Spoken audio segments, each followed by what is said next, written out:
মিউজিশিয়ানরা বিভিন্ন জায়গায় গিয়ে গান করেন ফ্রি।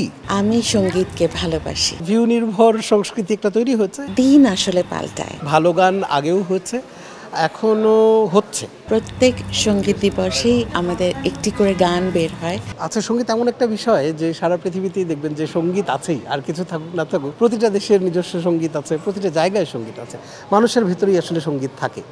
বিশ্ব সঙ্গীত দিবস তো স্বাভাবিকভাবে আমরা যারা গান বাজনার সাথে জড়িত, যারা মিউজিকের সাথে জড়িত, তাদের জন্য খুবই বিশেষ একটা দিন। এবং এটা আসলে সেই 1982 সাল থেকে পৃথিবীতে চলে আসছে, ফ্রান্সে শুরু হয়ে ধীরে ধীরে সারা পৃথিবীতে ছড়িয়েছে।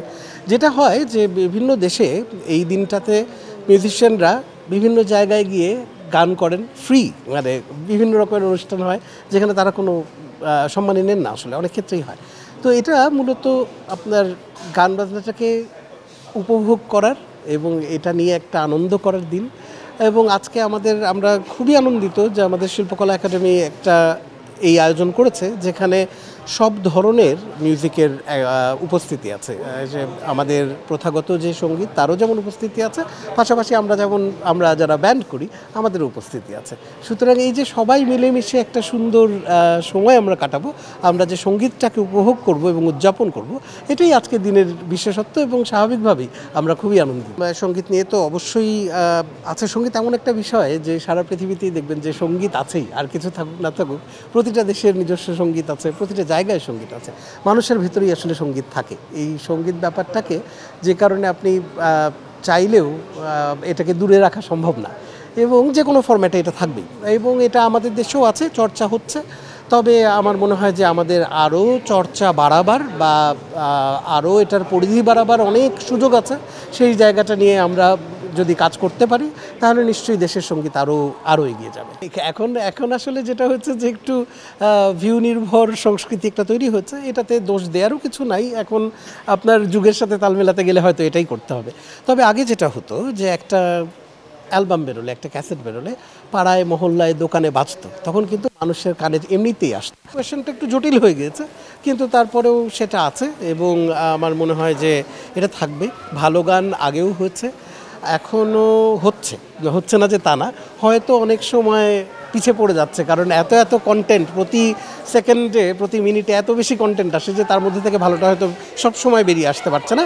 কিন্তু এই বাস্তবতা মেনে নিয়ে আমাদের চলতে হবে এবং এটাকে কিভাবে আরও এগিয়ে নেওয়া যায়, ভালো কাজটাকে কিভাবে সামনে আনা যায়, এটা নিয়ে আমাদের কাজ করতে হবে। আমরা প্রত্যেক সঙ্গীত দিবসেই আমরা কিন্তু আমাদের একটি করে গান বের হয় সারগাম সাউন্ড স্টেশন থেকে। তো এবারও কোনো ব্যতিক্রম নয়, এবারও সেই একইভাবে গতকালকে পুরো ভিডিও শ্যুট হয়েছে, রেকর্ডিং হয়েছে। আমি সঙ্গীতকে ভালোবাসি এই গানটি আজকে বের হবে ইনশাআল্লাহ। তো আপনারা সবাই আমাদের সাথে থাকবেন। এই গানটিতে কণ্ঠ দিয়েছি আমি হুমায়রা বশীর, সাথে কণ্ঠ দিয়েছি আমার ছোট ভাই রাজা বশীর, সমরজিৎ রয় দাদা, তারপরে হচ্ছে ইব্রাহিম খলিল, বান্টি ভাই, এনারা সবাই আমরা কণ্ঠ দিয়েছি।